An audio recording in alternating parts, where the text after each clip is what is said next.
This is Eric from Pack Hacker, and today we're taking a look at the Eagle Creek Ranger XE Crossbody 7-liter, which I've been testing for the past 2 weeks. If you find this video helpful, make sure you subscribe so we can continue making content like this to help you travel smarter. Let's dive in.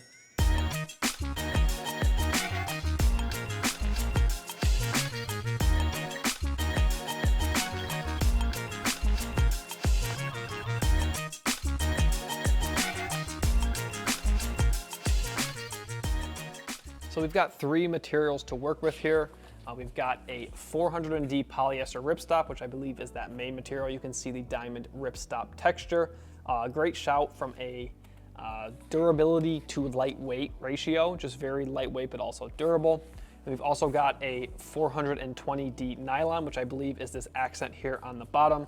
And then we have a 200D polyester, which I think is the lining material. But overall, it doesn't really matter where any of those materials all are. They're all lightweight but durable, and they do a pretty good job at keeping your gear safe from the weather. So that's just a good shout all around. This thing isn't gonna save you in like a monsoon or something like that, but for general day-to-day activities, this thing is gonna have you covered durability and weather resistant wise. So we've got YKK zippers on this thing. As you can see, we have this main compartment zipper there. It's got a nice tab over it. So the zippers themselves aren't water resistant, but they do have this tab on the main compartment. And then this secondary compartment here has a little zipper garage to cover the end there. The main compartment zipper does have lockable zippers. So if you want to get a little padlock, you could throw that on there. And something to note is that when you have like the zippers like this, it does kind of affect the tab, the weather resistant tab there, just a little bit. It still covers it, but it's not as covered, and there is a small hole always between those 2 zipper heads just because of their size there. Sorry, I was off screen there for a second, but dig these zipper pulls. I like the hard plastic on the end and the loop, really easy to open and close. Coming over to the side here, I'm going to actually take this off real quick so I can talk about this water bottle pocket on the side. So this is a water bottle pocket, at least I think it is, but it doesn't really fit many water bottles. If you have a skinny water bottle, like a 12 ounce or something like that, it will fit inside of here, but it was so small, I typically like to bring like a Nalgene or something like that. I really just used it to hold a tripod. This is a Joby GorillaPod, I believe, and I also have a Slick travel tripod at home. And I just put one leg in there, and then we've got these nice straps on the side to kind of give you a little bit of extra security. You could put a lot of different things in there, and I really like that these straps are on the side by the water bottle pocket, just to give you that little bit of extra space to stow gear on the outside instead of on the inside. But overall, really dig this colorway, very bright and vibrant. Like you're not gonna miss this in a crowd if like your partner's wearing it or something like that. So really dig this colorway, and the logo is sleek as well. So when it comes to the harness system here on the back, everything's pretty lightweight, which I like, but as you'll see when we get into the main compartment, it's not the best for holding bulkier gear.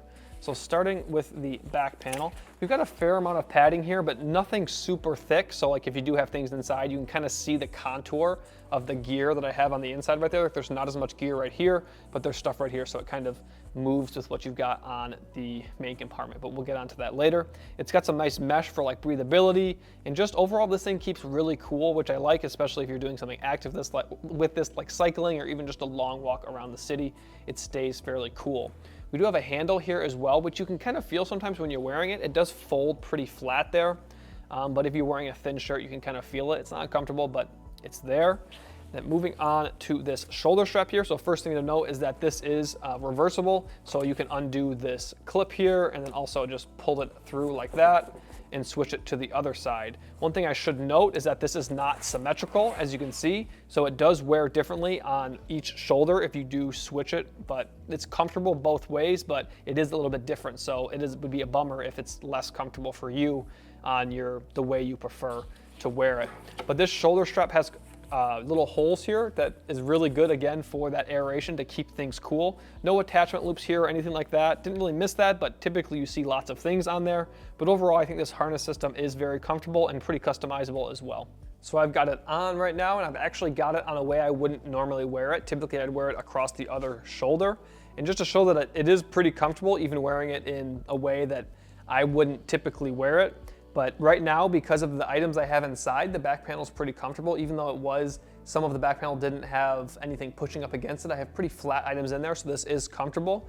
But if you do have more oblong shaped things inside your pack, you're gonna feel it on your back panel and it's not gonna be as comfortable.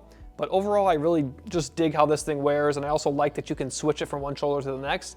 Not necessarily like if you're right-handed or left-handed, that's really nice, but also if you're spending a long day out around the city and you're wearing this for like 12 hours and maybe you just wanna switch from your right to your left just to give your shoulder a little bit of rest, especially if you have a lot packed in here. So when it comes to secondary compartments, we've just got this one that runs diagonally across the front of the pack with that little zipper garage I mentioned earlier. And as you can see, so this pocket, it's easier to show you this when it's not open. This pocket takes up this whole front face here. And as you can see, a lot of that space, I would say a majority of that space, is above the zipper. So you really, to pack this well, you have to put it on the table like it is right now, open it up and kind of stuff the gear up there. And then you're ready to go. And then if you have a more rugged adventure, and you have gear that's more kind of bunchable, or I don't know the exact right word for that, or packable, I guess, it'll start sliding down to the bottom as you're wearing it. And then when you open it, it could kind of like be popping out a little bit. So depending what you stow inside of here, that can happen. Didn't happen a bunch, but just kind of something that I thought was worth noting. It's just so much of that space is above that zipper. So I just kind of use this as my quick access pocket. I've got my phone in there, iPhone 11 with a case, and then I've got my Chum's Surf Short wallet there. And that one always kind of, I'm always worried about, that's probably the thing I'm worried about most is my wallet. So I always kind of have that in the bottom because I know that's not going anywhere. So I got the wallet just kind of resting nicely down there. But as you can see, my hand goes all the way up here and then all the way down to the bottom. Quite a bit of space to work with here. It's also a good space to put if you have like small packable bags. Like if you're wearing this all day, but you might stop at a market or something like that, you could put some like nano bags in here, or like a packable tote, or even if you want to carry a packable slinger bag for somebody else, like your partner or your family, slide that in here and then you can give that to them when they need it. But as I said, most of that space is above the zipper, so it's hard to get things to stay where you want them to because gravity is going to be working against it the whole time to try and, you know, pull that down. But I really do like that they used the whole, like this is all usable space, and I like that because a lot of times you see them, they're cut off. So I really dig that Eagle Creek decided to make this all usable space because, you know, while you're walking around a new city or something like that, if you're not going to go back to the hotel, you want to pack as much gear in here as possible. So I like the move, but it can be a little tricky to get things to stay where you want them to. So now we're going to move into that main compartment. I do dig that, as I mentioned earlier, we do have those two zippers. And I mentioned about locking it, but I like that there's two because you can kind of leave them at the bottom if you want to, leave them at the top, or leave them in the middle. You can do really whatever you want with them, and just easier to open. And I just typically on a bag like this, I like it when there are two zippers. But I'm going to remove this tripod real quick just so it's easier to get in there and show you guys what's going on. So goodbye, Joby. So open it up, you can see I've got my tech pouch stuffed in there because it's getting warmer in Michigan right now. So I ride my bike places, and if I want to take a charger and stuff like that, I just bring my tech pouch. So I will wear this on my bike, and then I'll have all my charger and everything else I need with me in here, and a point and shoot camera as well.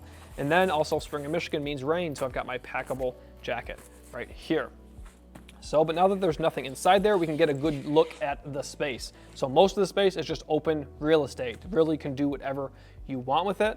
And this is the back panel here. So depending on where you stow gear, or if you stow larger gear, it's gonna kind of poke through really easily. Like I'm not applying much force there, and you can see how easy it is to manipulate that back panel. On the top side here, we do have this unique looking mesh. Get you a nice close up there. It's not a standard mesh with like circles. It's almost like little pieces of pizza there. It's fun to look at, and I think it also gives you a little bit better look at your gear because the holes are a little bit larger. We've got this zipper here to get on the inside there, and we have a key ring right here. I dig this key ring. It's harder for keys to fall off of that, I think. It's not really long enough. I guess you could open your door with it, but it's not super long to where you're not going to be like really getting your bag close to open it, but pretty easy to manipulate. Dig that. I like that kind of ring. I like it better than when they're just like plastic without any metal. But it's nice to be able to lock down gear that you don't want floating around this large main compartment, and just have a space for more important stuff. Like if you needed to bring your passport, that's where I'd be putting my passport. It's probably in a passport wallet, but inside of this zippered compartment.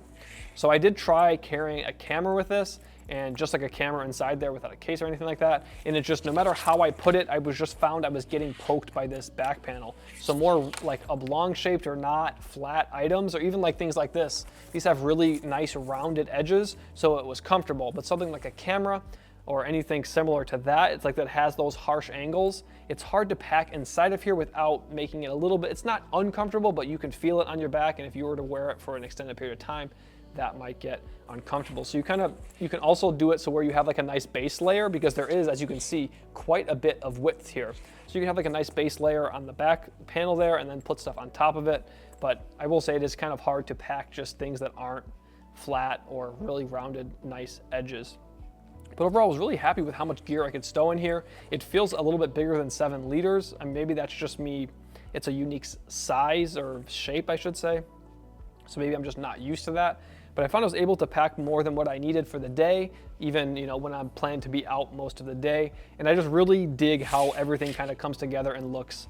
I know a lot of you probably don't like these vibrant colorways, but I just really dig how bright it is, and there are a few other colorways available as well. I believe there is a darker one too, so if you don't like things that are this bright. But overall, just a very fun pack that works while you're traveling too, because it folds up pretty small because of those materials used. So that's not tiny, but you could, if you have a large travel backpack or you're bringing rolling luggage, you could bring this on your trip and then leave your big bag in the hotel and then just take this with you. So there you have it, the Eagle Creek Ranger XE Crossbody 7 liter. Thanks for keeping it here at Pack Hacker, your guide to smarter travel. We'll see you in the next one.